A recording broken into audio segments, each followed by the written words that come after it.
Hello folks, here I am with the third part of Black Horde Criminal Association. Yes, I have a few papers today. I have to work with them a bit today. I hope, of course, you like it. For those who listen on Spotify, it's not as pleasant. But first, it doesn't matter. Yes, as I said, it didn't stay a secret for long. It just doesn't work. It just doesn't work. Everyone gossips something further. One tells his girlfriend. She knows the one. He tells that, oh, and then alcohol, drugs. What do I know? Everything is somehow told a little further. I had already had that experience, but it was still important for us. We have to stand as a team from the president down to the trailer with logo, everything included. But now the sturgeon is already calling me. Always fiery, always direct, always yes, everything has to revolve around him. And one never had a conversation on an equal footing. That was also such a thing. The people in his club must have been disgusted by it. Yeah, that was a huge problem internally, yes, and he couldn't see eye to eye with anyone else either. Whistled at like a dog. I'm at the restaurant. Come, I've heard something. Okay, I parked the car in the marketplace. Doesn't matter. I can park anywhere. I can do anything here. I go into the restaurant and then no long preliminary talk and so on and said, I heard you guys want to do something on your own now. I say yes, and that will be done. It was in the last part already. He says, that's not how it works. There are other clubs too, and it has to be coordinated with them, or rather only with us. Of course, he wanted to sell it to me like that. All the other clubs in the region also have to give their okay and so on. He just wanted to give his okay. I don't even think the people in Rostock cared, but he felt overlooked. Yes, we are his boys, his subordinate boys. And then he says to me like, yes, okay, if you want to establish yourselves, then so what name do you have in mind? Yes, we are currently working on it. The crew sticks together and will, I believe, be a very powerful team. You also put a check mark there and say, yes, we have become a bit diverse now. Yes, not only people from Werewolf, but I didn't let myself look into the cards much more than that. I lived entirely by the principle, so yes, what you haven't told yet can't harm you, right? So everyone tries to keep a bit under the radar. Then he says, yes, okay, but you have to plan somewhere where this support gets closer, so support the big red machine or something like that. We're like, no, we've already sat together a few times. One thing is clear for us, we won't do any support, so that's already settled. He's like, yes, how do you imagine that then? And we claim this whole region for us. And the thing with the bandits will also soon be taken care of back there in Greifswald and Usedom and so on. Then we will take over all of Mecklenburg-Vorpommern. You can't just do your thing there. And we're like, yes, first clear the areas. I can say it hasn't worked out until today. So Mecklenburg-Vorpommern is still divided into certain large clubs, which then claim the region for themselves. Yes, they work under pressure, but I say pressure doesn't work. Yes, and then you sit there, I have to check and address it with us. Now, it will certainly not be received positively. There will be headwinds and so on. And how do you imagine that? Yes, of course, it must also be said that at that time, this rocker war was going on. Hell's Angels versus Bandidos, where people really died. People were rammed off motorcycles. Hand grenades were thrown. There were shots. And of course, it was a wild time and probably also the phase that destroyed the clubs, where there was then unrestricted growth of people who perhaps had nothing in common with the ideals of these clubs from before, but where it was only about wearing this cut, having this name, presenting it to the outside, where it was no longer about, as I said, motorcycling, partying, drinking together and hanging out, and so to speak. Family replacement for many there was no longer about, but now it was about mass. We need the biggest violent offenders to fight against the others. And then there were people who switched the clubs and in Berlin and bands and the state. So it was quite a wild time. That has to be said as well. And of course, everyone was scared. Okay, what if they join them? What if they support them? And then they were also asked, yes, do you want to curry favor with the Bandidos now somehow? Or Gremium and so on, and we were like, no, it has nothing to do with that. We have chosen as our motto, we support no one, but man, we are friends. No, dude, we were actually not friends. But it always comes across that way. Yes, everyone then says, yes, everyone has to be honest with each other, but these are network conversations. One also said to the troublemaker, we are friends and we just don't want to support anyone. We want to do our own thing, but we are friends, and if there is war, then we go to war together and we stand together and so on. But these oaths of loyalty, what they mean in these milieus, they are sometimes really worth nothing at all. There are people who do this among themselves in the clubs. I don't always want to make everything bad with that. Some people and organizations live by and follow these values, as evidenced by charters and chapters that adhere to them. But all in all, you can't really rely on the large mass and other clubs and so on. That's just the way it is. These are experiences that I get a lot of feedback on. Yes. Definitely then somehow, so yes, okay, now we come here. We don't really come to a name. We have our thing comes first there. You can introduce yourselves again. Come when we have the thing ready. We come introduce ourselves then. By no means they had so much fuss there internally themselves, and that we thought they break. And then yes, we will then look how we do it. And I still remember shit when I came out of this appointment. My car was just being towed. I, of course, put it on the market because I wanted to get to the appointment so quickly, and towed, so put on top. I still saw how it is put on top. I go, what costs 300? Yes, nice. That was an expensive appointment. Thank you, tax 300 paid. Let the car be put down again. Look, Coco, that was so a good start to make it public. It, of course, went around the rumor. Okay, they found they don't have a name yet. And then that will be a neo-Nazi motorcycle club and make everything neo-Nazis again. Or will they try from the regions, or do they do something completely new? And there were several clubs. We often heard rumors about us and sometimes even encouraged them slightly. And then we also spread fake news, so to speak, so that people thought it was getting somehow bigger and whatnot. And there we intentionally worked with false information. It was also under great penalty for us if someone had gossiped about it. Of course, it was about us too. We had now said who is so involved. I said in the parts before. I was also asked under the videos now, yes, what is that, so to speak, with Mike, my partner from the multi-criminal series and my partner in the red light district. He had briefly considered really joining in. With us at the Black Horde was now like that for him, that he had briefly considered with motorcycle and to join in there. But I think it put him off, and that was also, I think, a good thing. This subordination, you still have to, no matter what office you hold, even if you're president, then you can't be the super president, and then you're somehow Germany president, world president, universe president. Somehow you always have to submit to the group, and there are majority decisions, and everyone has to do things they don't want to do at times. I believe that would not have been his preference at all. Yes, himself indeed. Maybe to subordinate people even within the club, he looks down on whom he sees as wimps, whom he sees as so stupid and so on, and he wouldn't have let anyone tell him anything. And where we then said, well, everyone has to do certain services that cost something and it can't be done without it, or we have to make a brochure time and so on. So there he always had himself again and again met with me and said, Philip Schlaffer, man, let it be, let's continue here as a team. I can understand today if I'm from criminal point of view, it would probably have been the better decision, but for me it was a presentation to the outside. I appreciated the club life I had. I thought it was great together, and these robes and then motorcycle riding and with the symbols and so on. It had a huge impact on me. And he wanted to keep it rather covert. Yes, we can form a crew and so on. We can also print some t-shirts and so on, but not so outwardly, yes, but that everyone knows we are a crew, and then we can do it better.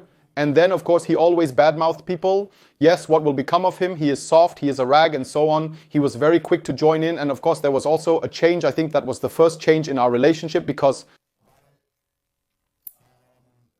very important to tell, because, of course, I used to hang out with him a lot.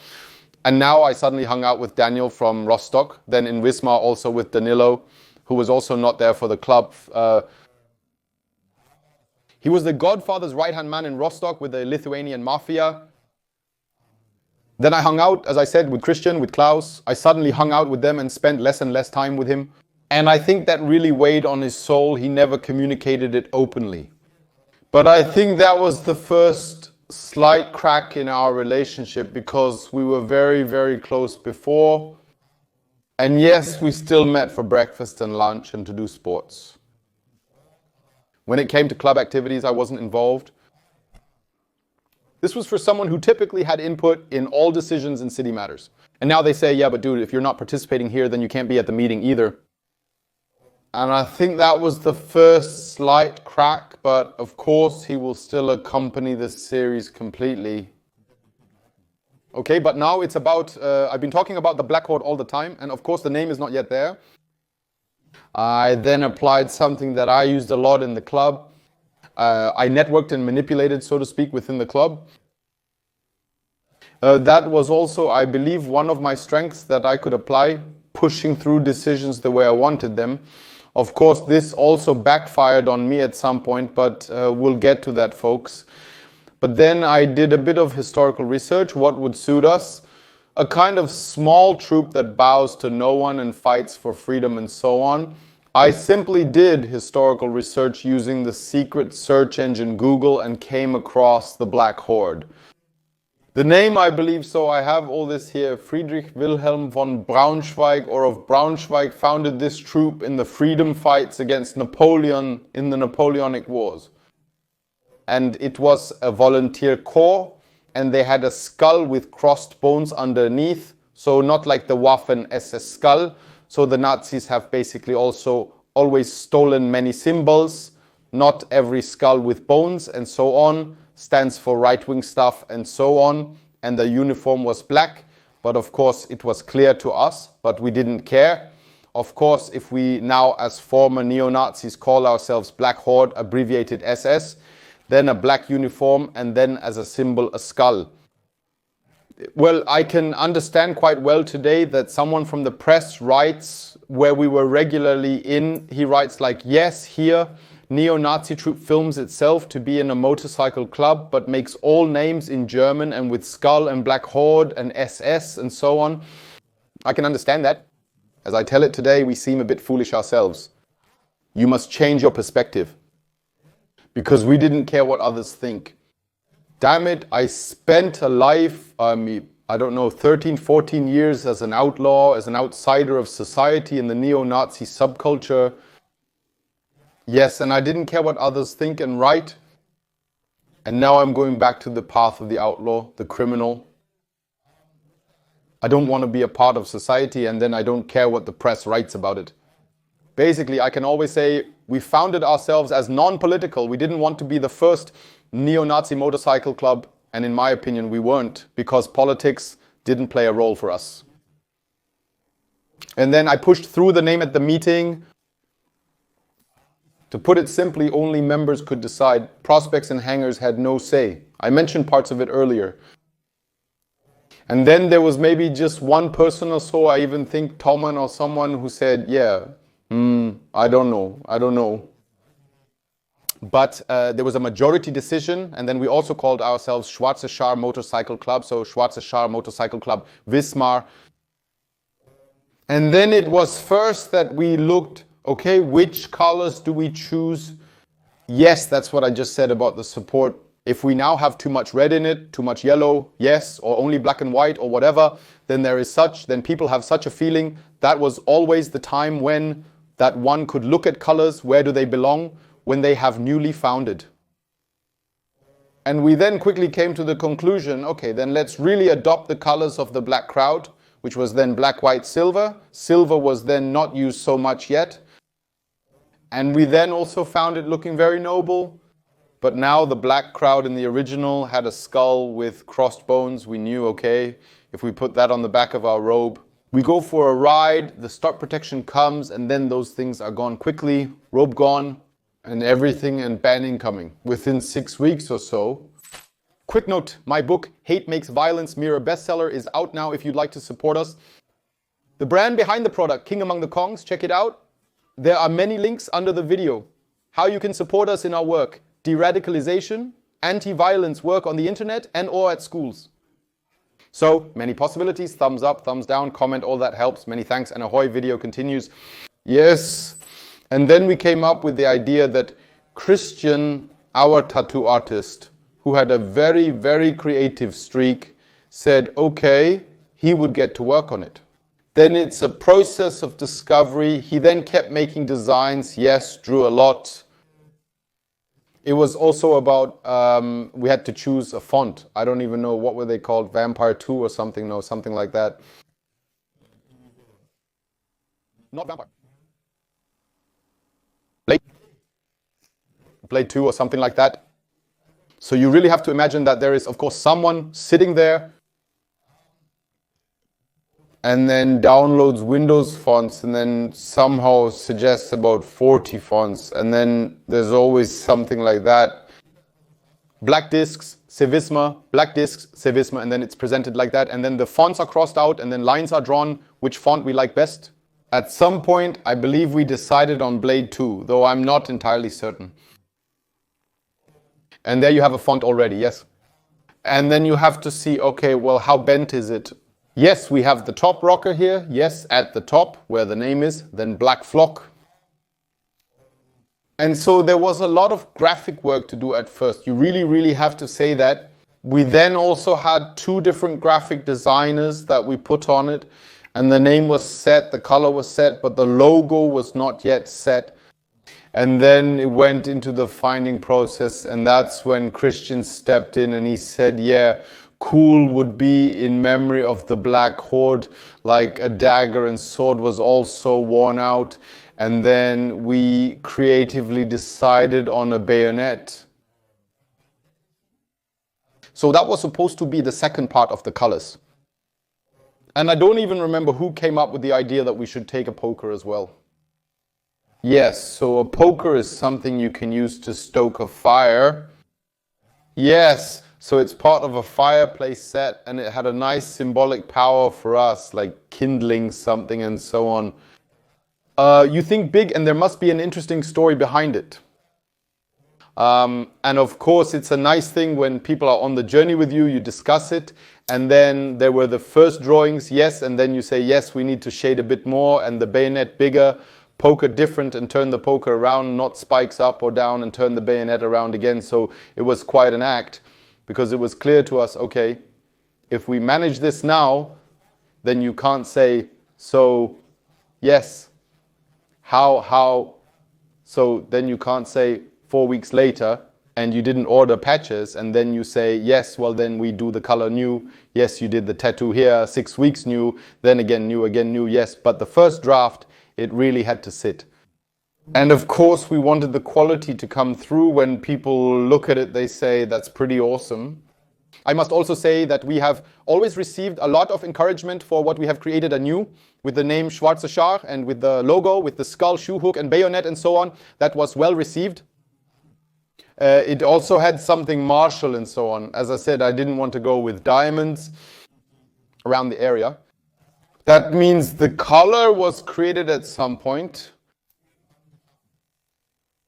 but there is still a longer process because one could now say, yes, okay, how do you make the patches and so on? And for us, it was then, first of all, okay, if we have patches sewn, we had called an embroidery, which then also always advertised in the biker news. And yes, so patch production from 10 members and so on. And then you're talking about real money. So an embroidered color costs real money.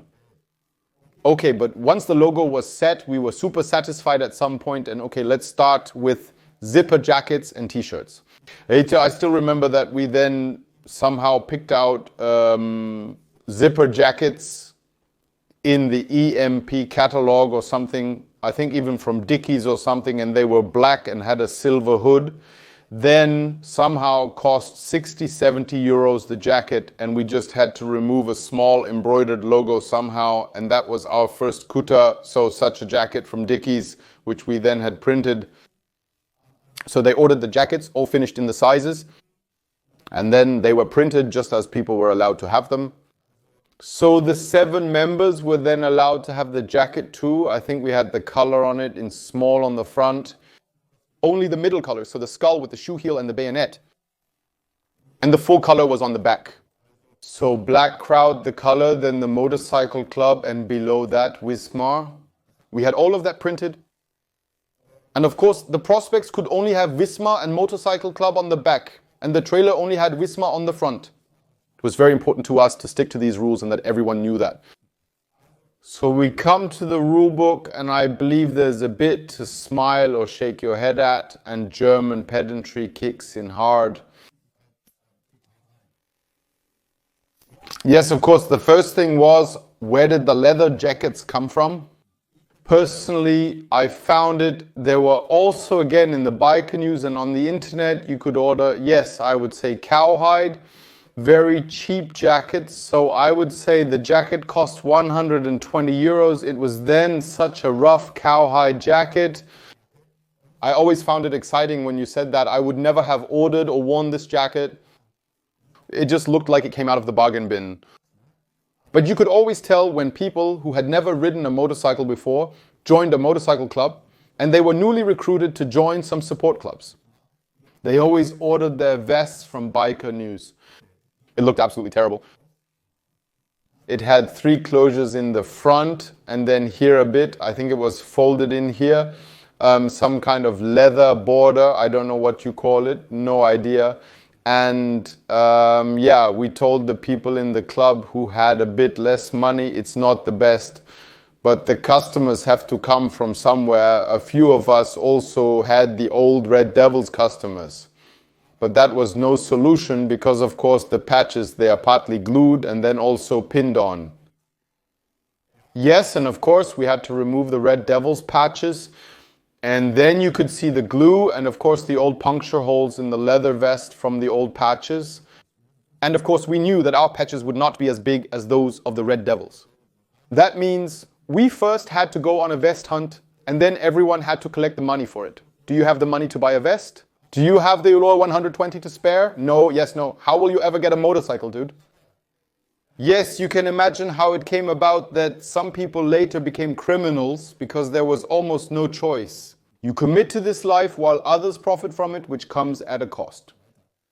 And I can only warn again and again, you can ride a motorcycle, you can join motorcycle clubs, but as soon as it comes to crime, stay away. It's just like that.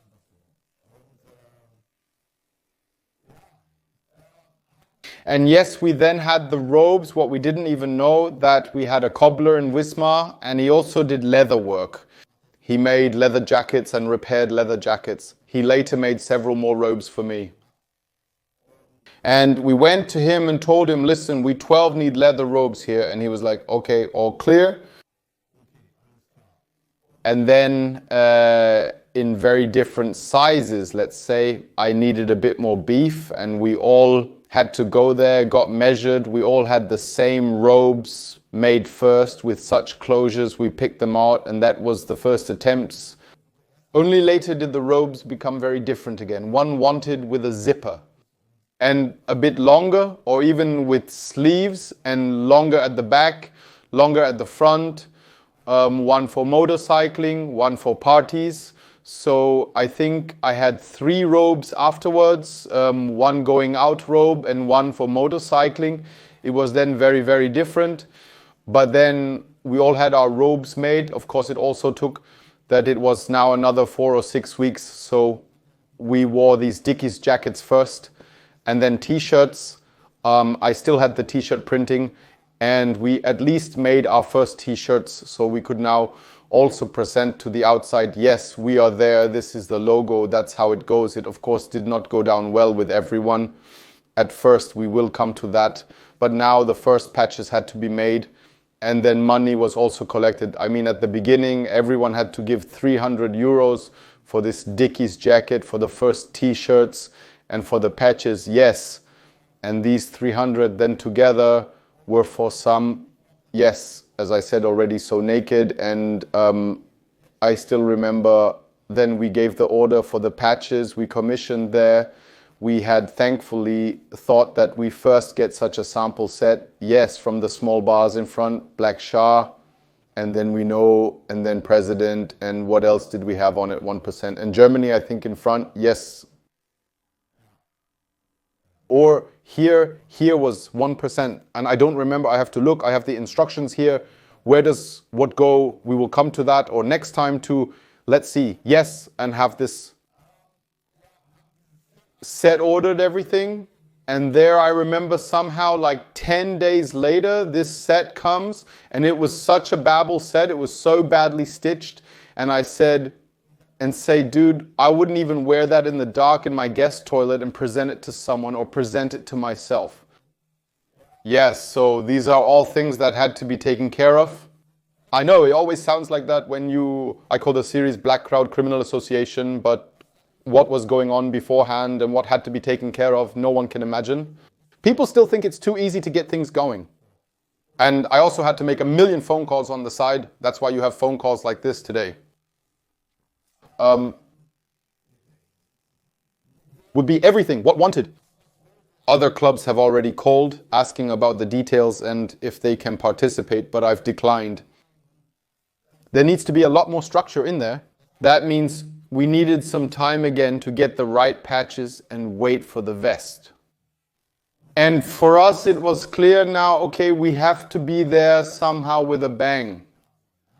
We still had this time in this transition phase, we were still, yes, hanging around with Werewolf because we didn't know where to go in Clubhouse and money. There was still no talk about it. And we still had no structure, what the club contributions are, who pays what and how we finance something afterwards. And so very, very at the beginning. But it was clear, okay, we have to do a vest handover ceremony, a start party with other clubs and guests beyond Werewolf. So somehow that we do a founding party and yes, then introduction round, that we go to the clubs, introduce ourselves everywhere, and there was a lot in it. But now in principle it was first about what we have noticed now, what the club meeting is about, the meeting, the reporting back and so on. It was clear to us, yes, we first need a set of rules. And of course I found the original set of rules with me. I'm reading material that's relevant to this episode. It's from a book the club put together. It should be bound once. Yes, everything is in there, what we then decided for the club and how things went. And foundation. The Black Scarf in Sievisma was founded on the 1st of December 2008 with 7 full members. It was decided to use an entirely German track. And therefore to title the 6 offices President, Vice President, Leader, Treasurer, Guide and Secretary. It was decided to refer to members as full members, prospects as samples and hangarounds as hangers. At that time, one thing was made clear. Accompany the club to this day, we support no one and are neutral. Just a brief history, the name Schwarze Schar comes from the time of the Napoleonic Wars. The Schwarze Schar, a volunteer corps, was established on April 1st, 1809 by Friedrich Wilhelm, the Black Duke of Braunschweig-Lüneburg-Orels, to fight against Napoleon Bonaparte and the French occupation of Germany on various European battlefields. The volunteer corps was soon called the Schwarze Schar due to their mainly black uniform. It wore a silver skull with 2 crossbones underneath as a distinctive sign. The word Seestadt lettering on side rocker comes from the 30s. In November 1936, Wismar was officially designated Seestadt. Because our side rocker, it said Seestadt on it, and that was, so to speak, the foundation. Next time we will talk about the color patches, mottos, symbols, offices, and so on from this set of rules.